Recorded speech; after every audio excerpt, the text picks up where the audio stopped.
हाम्रो खर्बौंको समय हामी बेकारका कुरामा खर्च गर्छौं।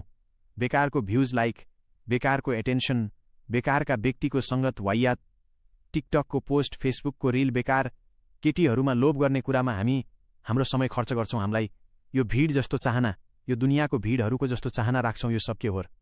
मेरो एक सेकेन्ड इम्पोर्टेन्ट छ। यो खरब सम्पत्ति जतिकै इम्पोर्टेन्ट छ। म बेकारको कुरामा आफ्नो 1 खरबको समय लस्ट गर्छौं। हामी हाम्रो 1, 2 हजार, 10, 20 हजार लस्ट हुँदा हामी कति धेरै सोच्छौं, तर हामी हाम्रो खरबको समय लस्ट गर्दा हामी किन नसोच्ने आफ्नो काममा बेस्ट दिनको लागि।